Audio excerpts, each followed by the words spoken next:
Hai semuanya, selamat siang. Perkenalkan saya Juan dan di sini ada judulnya. Saya mau menjelaskan sedikit mengenai Sustainability Uncovered, the truth about what it takes to be a sustainable business.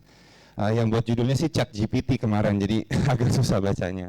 But anyway, kita hari ini akan membahas perjalanan saya dan pengalaman saya dalam menciptakan sebuah bisnis ya yang bisa dibilang sustainable, atau saya lebih suka sebutnya lagi adalah business with sustainable value. Tapi sebelum mulai ngomongin soal bisnisnya, saya mau sedikit ngomong soal apa sih yang memulai saya berada di posisi ini dan mempunyai bisnis ini dan mempunyai pengalaman ini. Saya percaya kalau ngomongin soal yang namanya sustainability, kita harus mulai dari hal yang paling simpel, dari hal yang paling kita pengenin, yaitu calling kita sendiri. So, ketika saya memulai bisnis ini, saya mulai dari calling. Dan ini saya rasa bisa kita apply ke kita semua yang mau ngomongin juga memulai juga bisnis sustainable, yaitu find your calling. Karena saya percaya kita tidak akan bisa menjawab semua permasalahan yang ada di dunia ini dengan solusi yang kita tawarkan, apalagi mengenai sustainability ataupun lingkungan yang ada di dunia ini dan yang terjadi di dunia ini. Dulu saya mulai sesimpel karena saya suka banget naik gunung, saya suka banget diving, dan itu yang memulai saya akhirnya bisa berada di posisi ini sekarang. Karena saya sadar bahwa yang terjadi di dunia ini sekarang mengancam sekali hobi saya atau kesukaan saya. Terdengar egois, tapi ternyata ini yang membuat saya terus-menerus jalan maju ke depan sampai ada di titik ini. Dan ini penting sekali untuk find your own calling. Setelah saya sadar bahwa calling saya atau passion saya terancam karena dunia yang berubah begitu cepatnya, akhirnya saya coba mencari apa sih masalahnya yang ada. Dan saya menemukan bahwa deforestasi terjadi begitu besarnya, dan juga sampah plastik mengotori lautan begitu besarnya dengan jumlah yang bahkan udah nggak masuk akal lagi. Dan inilah ketika saya menemukan bahwa problem yang harus saya selesaikan dua hal ini, yaitu mengenai deforestasi dan juga mengenai masalah sampah plastik, sehingga suatu hari di 20 tahun kemudian saya masih bisa menikmati rasa damainya naik gunung, rasa damainya ketika saya melakukan diving. Dan setelah itu saya juga melihat sebuah gambar yang benar-benar cukup mengubah perspektif saya, yaitu gambar seperti ini, di mana memang kebutuhan akan kayu terhadap bahan dasar bangunan begitu besarnya sehingga setiap tahunnya kurang lebih hutan seukuran negara Portugal itu ditebang habis. Dan itulah yang terjadi deforestasi, apalagi ngomongin soal sampah plastik yang pastinya kalian udah tahu.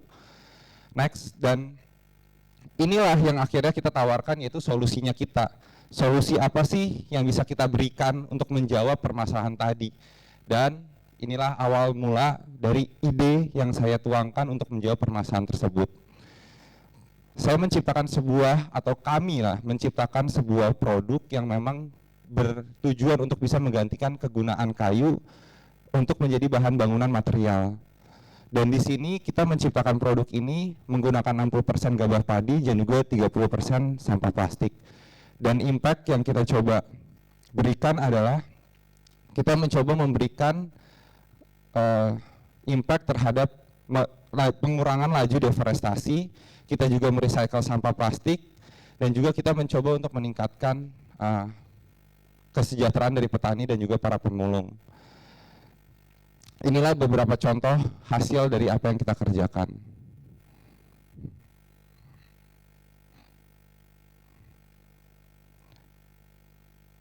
Bisa di next. Dan inilah beberapa hasil yang memang sudah kami lakukan terhadap produk kita.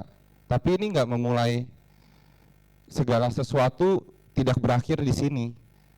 Tapi justru ini adalah awal dari segalanya. Ini adalah awal dari journey yang harus kita lakukan, karena saya percaya bahwa ternyata memberikan sebuah solusi aja tidak bisa menjadi jawaban akhir atau menjadi penyelesai masalah untuk masalah sustainability ini. Ini hanyalah awal yang harus saya hadapi dalam menciptakan si sustainable business ini. Kenapa? Karena salah satu yang saya percayai, solusi yang kita tawarkan akan berguna ketika solusi ini bisa diterima oleh masyarakat banyak. Jadi Kita nggak bisa cuma menawarkan solusi bahwa produk kita ramah lingkungan, tapi ketika solusi ini tidak bisa diterima oleh masyarakat banyak, solusi kita tetap tidak akan bisa mengubah apa yang terjadi di dunia ini. Dan inilah yang ingin saya share, bahwa ada beberapa challenges dari pengalaman saya ketika menciptakan bisnis ini yang bisa membantu kita juga ke depannya untuk bisa berjalan lebih baik lagi dalam menciptakan sebuah bisnis dengan sustainable value. Challenges yang pertama adalah the system. Setelah kita memiliki solusinya, kita harus sadar bahwa kita hidup ada di dalam sebuah sistem ekonomi, di dalam sebuah sistem yang dijelaskan dengan sebuah kurva, yaitu supply, demand, dan price. Kita harus sadar bahwa walaupun kita mau ngomong seberapa bagus produk kita, seberapa sustainable produk kita, market belum tentu mau beli. Kalau demandnya nggak ada, kalau supply-nya juga jelek, apalagi kalau harganya mahal, yang menyebabkan demand-nya pasti turun. Dan inilah salah satu hal yang harus kita perhatikan, bahwa selain memberikan solusi terhadap produk yang sustainable, kita juga harus memperhatikan apakah kita bisa bersaing dari segi harganya. Dan inilah salah satu challenge yang paling sulit kita terima dan yang paling sulit saya hadapi, sehingga banyak sekali solusi mengenai sustainability yang akhirnya berujung sia-sia dan tidak bisa diterima.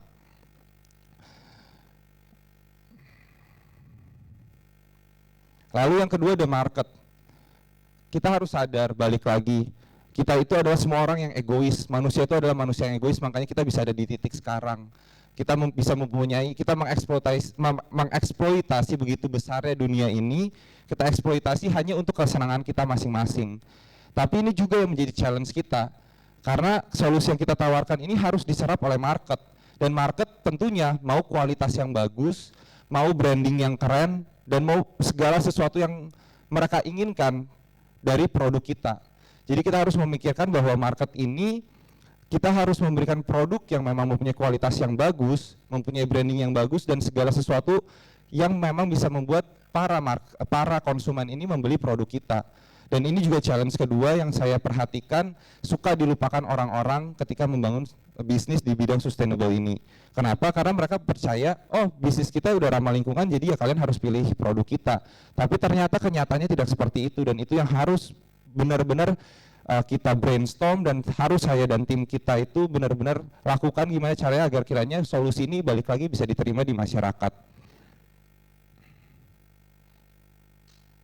Yang ketiga adalah the stigma of sustainable product. Stigma ini cukup mengganggu, karena kalau kita ditanya soal sustainable product, pasti jawabannya, menurut kalian gimana nih sustainable product ada di pikiran kalian? Stigmanya pasti ada dua, kualitas buruk dan harga yang mahal. Dan inilah yang harus kita coba ubah, bahwa ketika kita menciptakan sebuah produk yang sustainable, kita nggak cuma menawarkan value sustainable doang, tapi kita menawarkan kualitas dengan harga yang baik. Dan ini adalah challenge ketiga yang harus benar-benar kita pikirkan dalam membangun bisnis ini. Dan yang keempat adalah the business model. Nah ini yang menarik, banyak sekali orang bilang ketika ditanya, kalian punya bisnis apa? Saya punya sustainable business. Industrinya apa ya? Kita ada di sustainable industry. Tapi buat saya, setelah saya menjalani perjalanan dan pengalaman saya dalam dunia ini, saya percaya bahwa sustainable business itu nggak ada. Yang ada itu hanya business with sustainable value.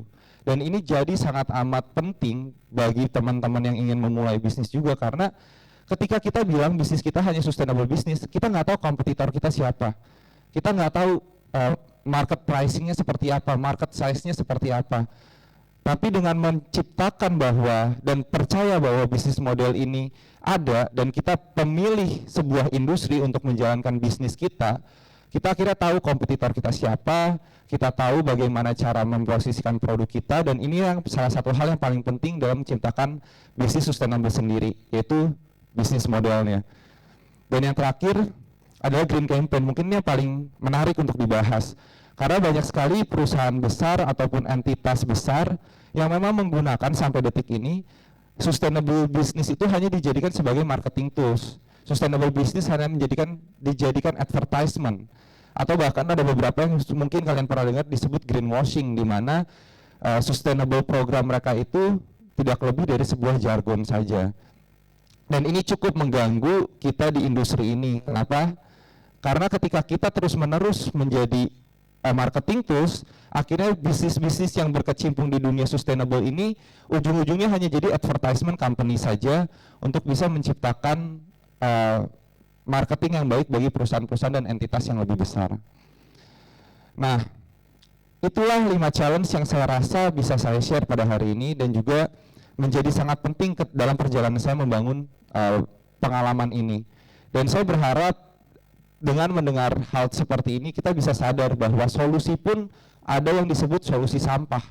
Karena pada dasarnya sampah itu adalah segala sesuatu yang tidak diinginkan orang lain atau tidak diinginkan oleh market.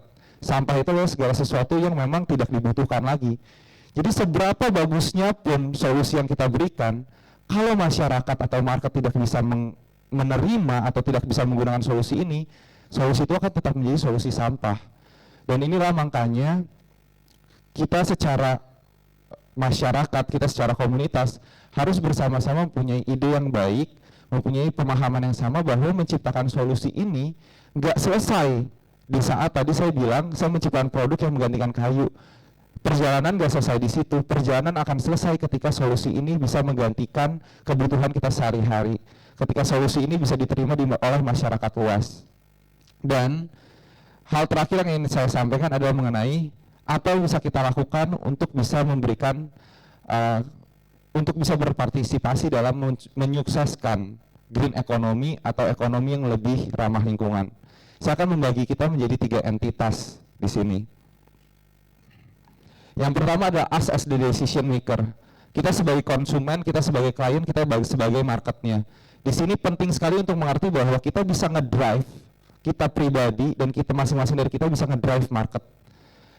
Kita bisa mengubah behavior dari company-company, dari pemilik-pemilik bisnis untuk menjadi lebih green lagi dengan cara apa? Ketika kita ditemukan dengan pilihan untuk memilih produk yang ramah lingkungan atau yang kurang ramah lingkungan, kita akan lebih cenderung untuk memilih produk yang mempunyai sustainable value yang lebih tinggi.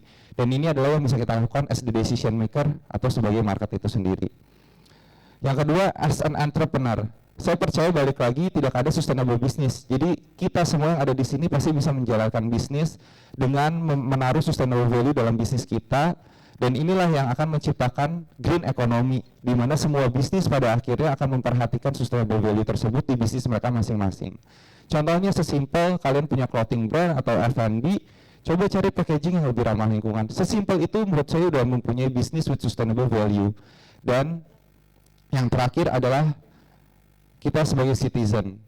Saya percaya bahwa apa yang kita lakukan di sini sebagai masyarakat dan kita ada di negara demokrasi, tentunya apa yang kita suarakan bisa mempengaruhi regulasi dan juga keputusan-keputusan yang ada dalam pemerintahan kita. Dan ini memang menjadi sebuah hal yang perlu kita akui bahwa hal-hal seperti ini dibutuhkan untuk bisa mendorong ekonomi ini bergerak lebih ke arah yang sustainable dan lebih ke arah yang green, agar kita bisa mendapatkan dunia yang lebih baik lagi beberapa tahun ke depannya, atau setidaknya sama deh sama sekarang dalam waktu beberapa tahun ke depan. Dan inilah salah satu contoh yang sudah dilakukan di Indonesia adalah ketika pemerintahan juga sudah mendukung mobil listrik dengan memberikan berbagai macam regulasi untuk mengurangi atau untuk memberikan masyarakat lebih banyak pilihan untuk bisa menggunakan mobil listrik dibandingkan mobil konvensional. Dan inilah sebenarnya beberapa hal yang ingin saya share hari ini, bahwa apapun yang kita lakukan hari ini, apapun yang kita coba lakukan dan memberikan solusinya hanya akan datang dari calling kita yang sangat sederhana. Kita coba cari masalahnya dan kita coba berikan jawaban dari masalah tersebut. Tapi hal itu tidak akan selesai kalau kita juga tidak menilik lebih dalam lagi mengenai apa sih yang sebenarnya terjadi dalam sistem kita. Bahwa kita hidup ada di dalam sistem ekonomi yang begitu keras terhadap pricing, yang begitu sensitif terhadap harga, dan kita juga mempunyai market yang egois, dan kita mempunyai berbagai macam hal, tantangan dan challenges yang memang harus kita overcome untuk bisa membuat solusi kita yang memang indah dan baik menjadi solusi yang bisa diterima oleh masyarakat banyak. Dan saya rasa itu salah satu cara dan mungkin satu-satunya cara untuk bisa memiliki ekonomi yang lebih green lagi dan memiliki berbagai macam pilihan bisnis yang pada akhirnya bisa membuat bisnis-bisnis konvensional yang memang tidak terlalu baik untuk lingkungan membuat mereka mau berubah pelan-pelan, dan akhirnya kita semua mempunyai bisnis-bisnis dengan sustainable value yang tinggi. Nah, demikian penjelasan saya hari ini mengenai pengalaman saya. Terima kasih sudah mengenalkan, nama saya John Apeliano. Thank you.